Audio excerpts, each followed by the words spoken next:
Once again, dazzled with vibrant colors and glamour, bringing together people from all walks of life. The annual celebration, dating back to the 19th century, is a revered tradition where the people of Ijebu-Ode pay homage to their monarch, the Awujale of Ijebu land, Oba Sikiru Adetono. The post-Salah celebration, rooted in the Muslim community, features elaborate displays by various age groups in traditional attire, exciting horse riding competitions, and rich cultural performances. Cancer survivor Farouk Oreagba once again stole the spotlight at the festival. Known for his viral stylish appearance, in 2024, Oreagba returned on horseback, donning a striking brown Ashoke Agbada with matching accessories and a majestic gold staff. A viral video showed the moment he arrived at the festival with the governor of Ogun State, Dapo Abiodun. Let's take a look.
Congratulations to the people of Ogun State, Ijebu-Ode in particular. We have great people like Rufai Rufi on Fire, our legendary Dr. Abati, and of course, our international correspondent, Adefemi Akinsoya, who brought us back-to-back moments of the Ojude Oba Festival. Beautiful ceremony, and I think it's one of those that should be commended. Kudos also to the governor of Ogun State, Dapo Abiodun, for again, highlighting his state in this amazing manner. Go ahead. Couple of things. Kudos. Great work, Femi. Great work, the governor of Ogun State and all the organizers for Ojude Oba, and all the sponsors, most importantly. Sponsors like Glo. For over 20 years, Glo has been with them. And I give kudos to Glo for being part of such this historical festival. How did it all start? And I will give kudos to the Kuku family. Because when Islam came to Ijebu land, in the many years ago, I think the early 1900s or late 1800s. 1878. 1878. To be precise. It was Balogun Kuku. Balogun Kuku had been prominent with his work as, selling arms, also doing a lot of work on social development, and he was a very rich man. When Islam came and he embraced Islam, and a lot of his adherents were with him, he was the one that ideated the Ojude Oba idea the first time by saying all of our people should go and pay homage to the king. That's why it's called the King's Forecourt. And that's how it started. Because prior to that time, there was a festival where people of our African traditional religion would go pay homage to the king. He was the one that brought a lot of Muslims in to go pay homage after the Muslim celebration. So this can be traced back to the Kuku family. And I was really happy that the Olorogun of Ijebu land, was there. Baba Kuku himself was there representing our Kabiesi, Awujale, that couldn't be there, that was indisposed. And the celebration has continued since then. And I'm happy that a lot of people travel from every part of the world to come and celebrate there's been an economic upsurge. Maybe we can calculate the empirical figures for that. We also put a cost to it and all of that, and the cost of the arrangement. There's also a charity angle to it. I heard Glow, I think this was about 6,000 packs of food or of rice, and a rice was there and all of that. But going forward, I want to now see this packaged, something like that Arise documentary. If we can take it abroad, the Ministry of Tourism can do a road show. I want to see that Arise documentary on Cannes Film Festival and other film festival, Sundance and the likes, and push the story of Ojude Oba worldwide, just like we do with other festivals across the country. Right. And see how we can be able to monetize Ojude Oba and have special tour packages for people that want to come to Ojude Oba, plus flight, plus accommodation, plus food and everything. Yeah. You put it, and it should be, put there into our diaspora community. So that's what I'm looking at long term, so that we can also see and track how the money comes into our economy. But kudos to everybody. For me, it was the fashion moment. Absolutely. You know, I'd love that. I love that fashion moment where I saw, again, the master of steez, Farouk Oragba. If we can just pull up his picture there. I mean, this man has given us back-to-back again. This year, he really adorned this beautiful Ashoke, brown Ashoke style. And of course, we saw all these women with their gele, Ashoke. And of course, there was Femi Akinsonya's mother there as well. Dr. Abati, I know you want to make a quick comment on this beautiful ceremony. Well, quickly. The Ojude Oba dates back to 1878, during the reign of Oba Fidipote.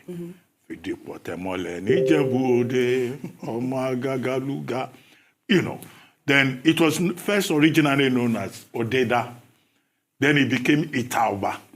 And then it became Ojude Oba. At the time, Balogun Kuku at that time took it over. And over the years, from the 19th century to this moment, it's grown into a big festival, annual festival, marked by color, pageantry, splendor, and then a major unifying force, not just for Muslims, but for all categories of persons across faiths, Christians, Muslims, and it's no longer restricted to, Ijebu people. It's become international. In fact, I saw some chiefs there, also dressed in resplendent colors. Over 1 million persons participate in this festival on an annual basis.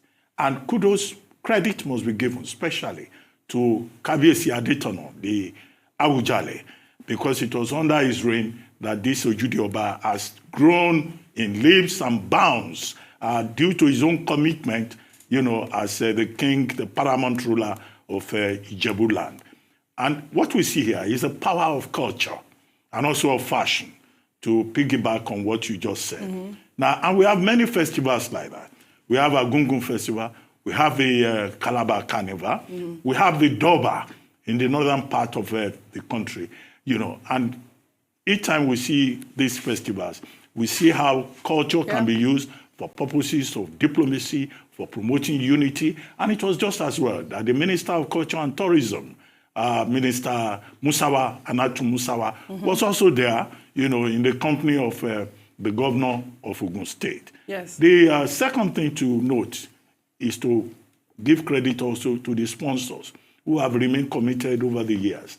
Globalcom, FCMB, 7-Up Bottling Company, Nigerian Breweries Limited, Multi-Choice on one occasion. So you also see private sector investing in culture. And I think that's something that should be encouraged. Unfortunately, Nigeria does not have a definite cultural policy. Most of the things we do in the culture space is just ad hoc. It also depends on the commitment of individuals.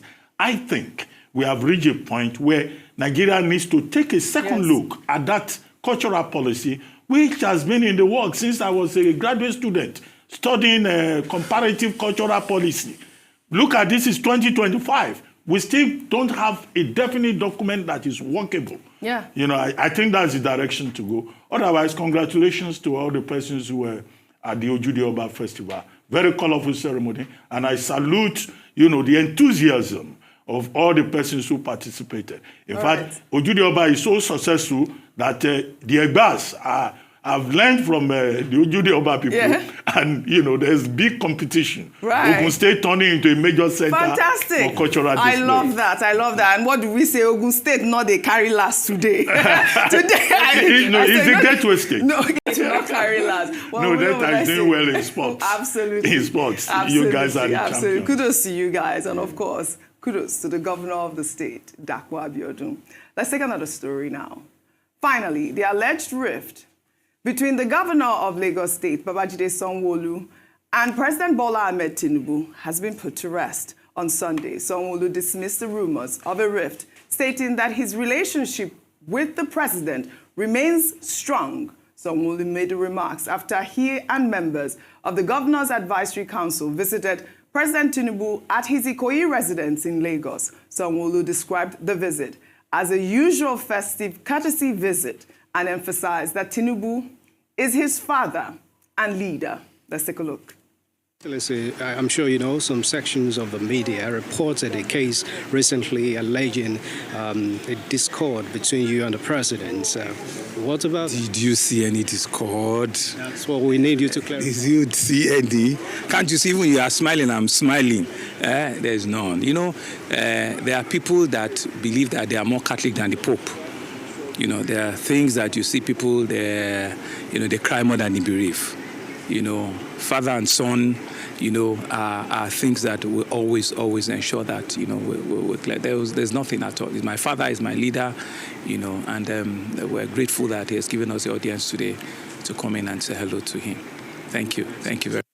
Fantastic. Bimbai, did you see any discord? Did you see any discord? I was hoping you would have played back the handshake. Oh, we have that video, but he says there is no discord. But there are reports that, Tinubu was said to have said that all of Sanwo-Olu's sins had been forgiven during the meeting with the Governor's Advisory Council. This day was reporting that. But let me take some tweets. This is from Oluwamide Lare. He wrote, Oluwadami Lare, fantastic.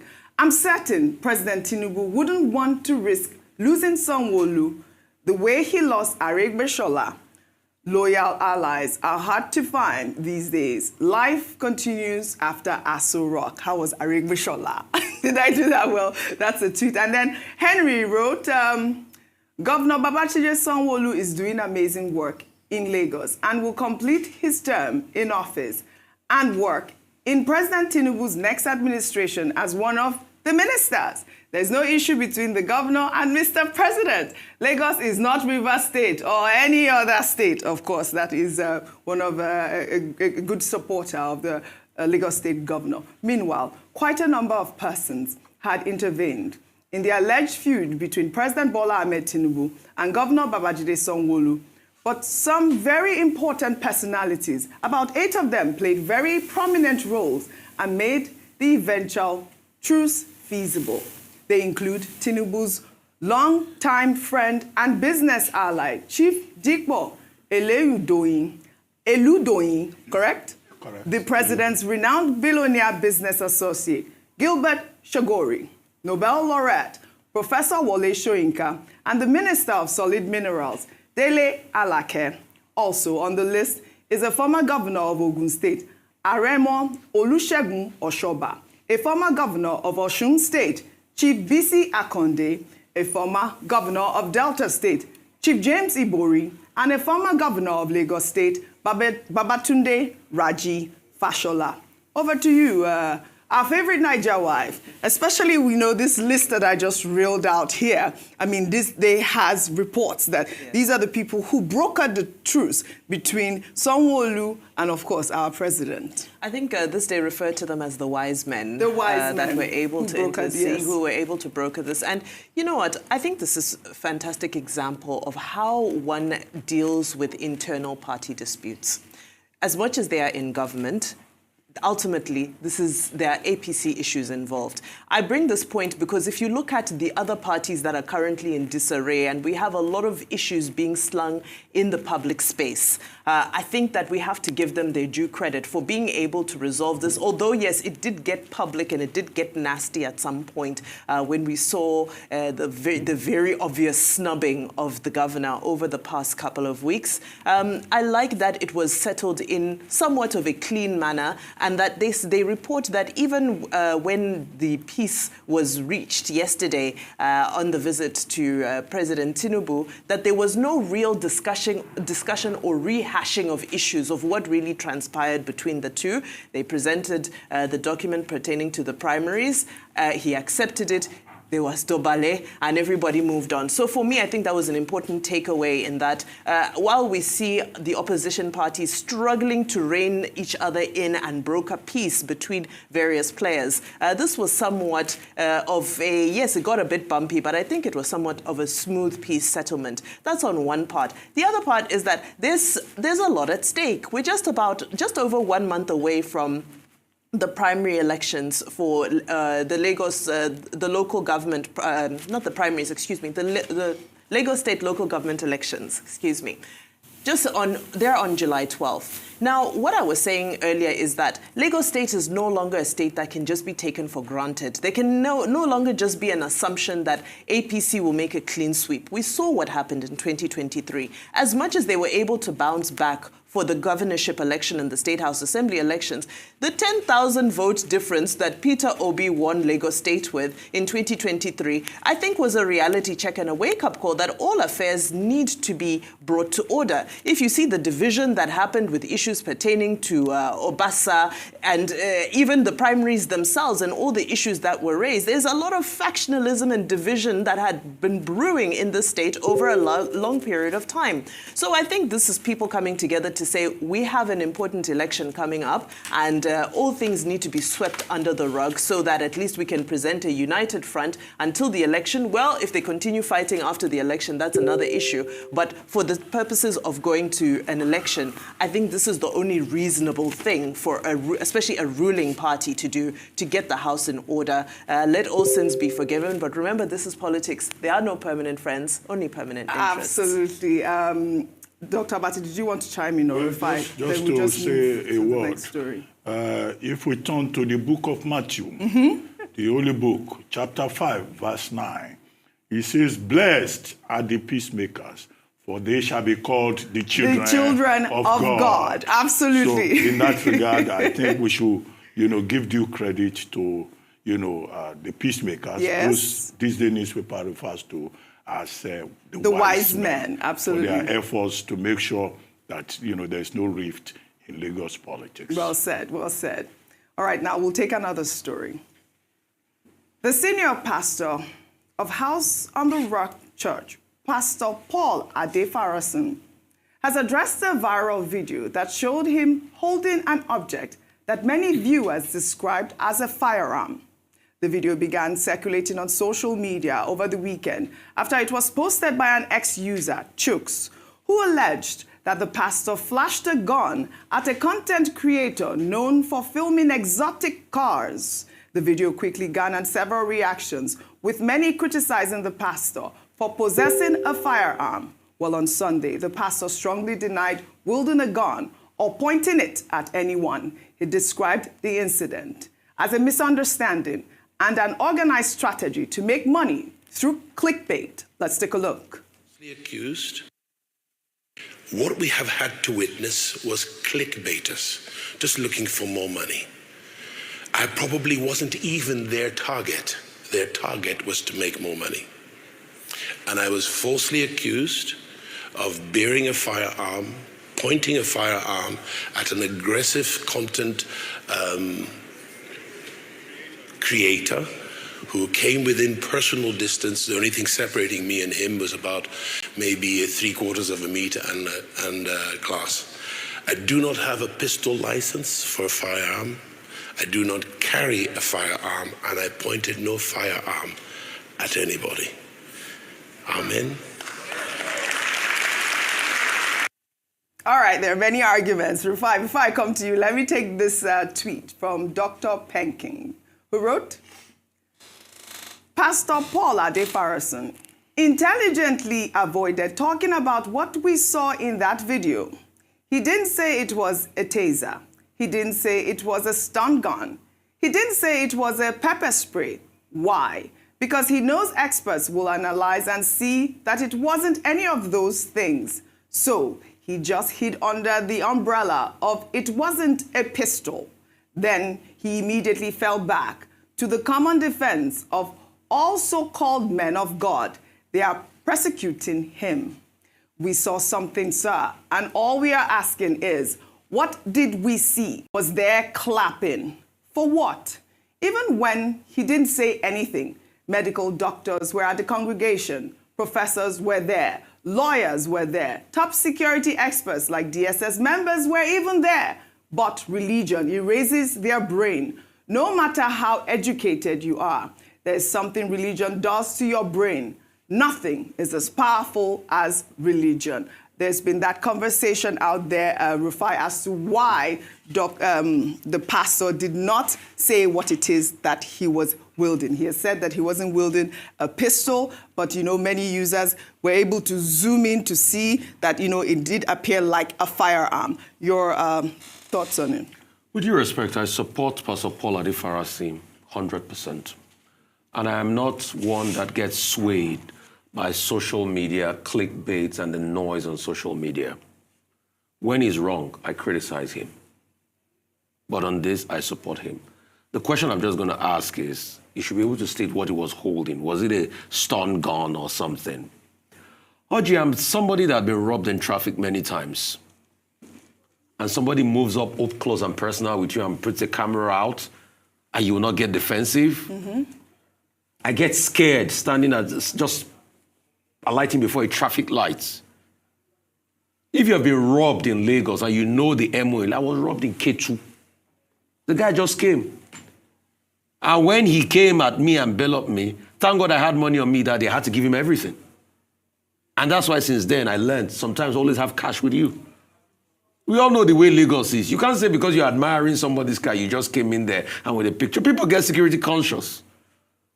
So I don't believe in all this social media rigmarole and all of that. The most important thing we should investigate is, he says he has no license for pistol. So it wasn't a pistol with him. If it's found that he had a pistol with him and he doesn't have a license for it, that's the problem. But I also know that there are stun guns that are shaped like that. And there are tasers that are shaped like that. I mean, let's call it a spade now. Because a lot of the people that are criticizing this man, when they are faced with that same situation, somebody just comes to you unnecessarily. You don't know the motive of the person now. You are lost. Mm-hmm. It happens. A lot of people, you see, there's even one that happens close to what's it called, Akin Adeshola. A lot of young people will crowd you and everything. I saw somebody that, in terms of admiring his car, give us something, give us. They've attacked him. Please, let's call a spade a spade. What is right is right. What is wrong is wrong. The man has a right to be able to, act in defense. Please. Dr. Abati. I saw something on Instagram this morning. I've been looking for it. I forgot to note it. This particular person took a close shot of what Pastor Adefarasin we've been displaying it on the screen. Was holding. Yeah. And he said that this is a shock device. Yes. And he provided examples, of something that looked exactly like what Pastor Adefarasin was holding. So it's definitely not a gun. It could be a shock device. That's what the person said, a taser, whatever. But you see, the issue is that people assume that because men of God, because they are pastors, that they should take their own personal security for granted. In a country where there's a lot of insecurity, it's only a man that is alive that can tell the story, that can preach the gospel and win souls for Christ. There are some other pastors, in fact, who go about with bodyguards, live bodyguards. And then people will say, why is a pastor going about with bodyguards? Why don't they rely on their faith in God? And it's the same Bible that tells us that, heavens help those who help themselves. You don't say... Works is empty. Yes, because you can't say you are a pastor, you just live in this kind of environment and you leave things to chance. I think people should just leave Pastor Adefarasi alone, senior pastor of the House on the Rock, and he has a responsibility to take care of his own personal security. All right. Well said. Good defense for Pastor Adefarasi. Yeah, right here there is a Yoruba say that if your name is Folorunso, you don't say because your name is Folorunso that you'll be handed over to God for security. Yeah. Then you will go and sleep on the road. On the train track, and you say, "Oh, God is already looking after me." But do you believe that he should have said what he was holding on the pulpit there? Do you believe he should have said that? Well, he said it's not a pistol, but he should have also said it for clarity's sake. That was the question. I mean, that's the question out there. But other people the man has done nothing wrong. Taken a close shot of it and they provided the evidence. So it's, neither here nor there. A lot of people driving bulletproof cars. What has he done? What has he done? You have not seen pastors with larger loads of bodyguards. Well, all right. So the country is that safe. No, be saying hallelujah and let them shoot you. Maybe bullets will not enter. Well, all right. Pastor Adefarasi has provided his side to the story. I guess we'll put the story to bed now, to rest. We'll take our milestone story, highlighting the 27th anniversary of the death of Nigeria's former head of state, General Sani Abacha, who died on June 8, 1998, under mysterious circumstances. He was widely regarded as one of Nigeria's most powerful military rulers, whose regime was known for human rights abuses, suppression of dissent, and widespread corruption.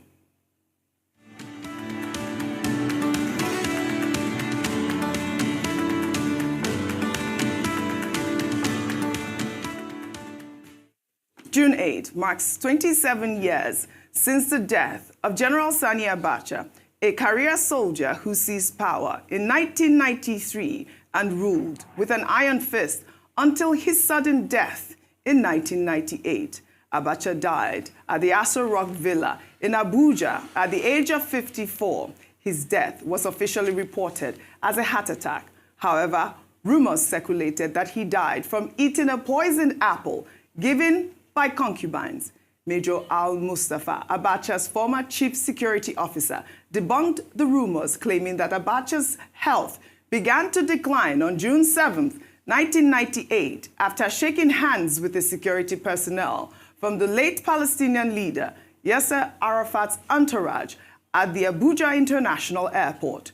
Born on September 20th, 1943, Abacha rose through the ranks of the military, playing key roles in several coups. After the annulment of the June 12, 1993 presidential election, won by the late Chief MKO Abiola, Abacha took control of the country through a military coup.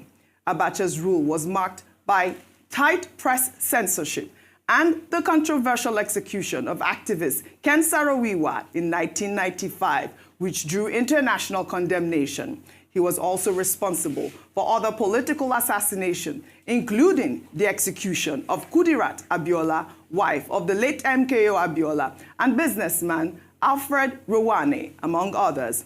Despite criticisms, he established the Petroleum Trust Fund to improve infrastructure and maintain some currency stability. Following his death, investigations revealed he stole billions, much of which has been recovered internationally. 27 years later, Abacha remains one of Nigeria's most controversial figures, remembered for his iron-fisted rule, corruption, and lasting impact on the nation's political landscape.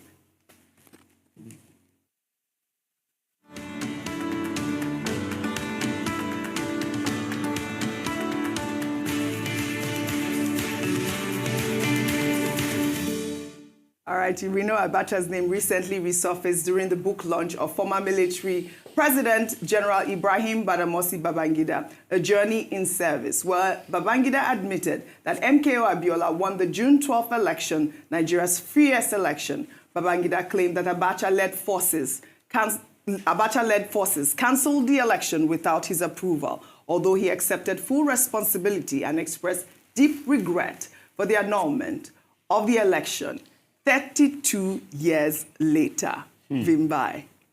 You know, when I saw this, the first thing that came to mind is when I interviewed former President Olusegun Obasanjo, and he was in prison when this happened. And he said, you know, the prison ward came to tell him that the man who put you here has died. He said he refused to believe it. He said, no, this must be a joke. It's not possible. And they had to tell him a number of times before he could believe that, this man had died. And it speaks to sort of the larger than life persona that this man carried. I think it's really important that we continue to retell the story, the jubilation that were on the streets when the news broke. Yes. It's important for people to learn the history, that we're not celebrating this man today. However, we're reminding Nigerians that we can never go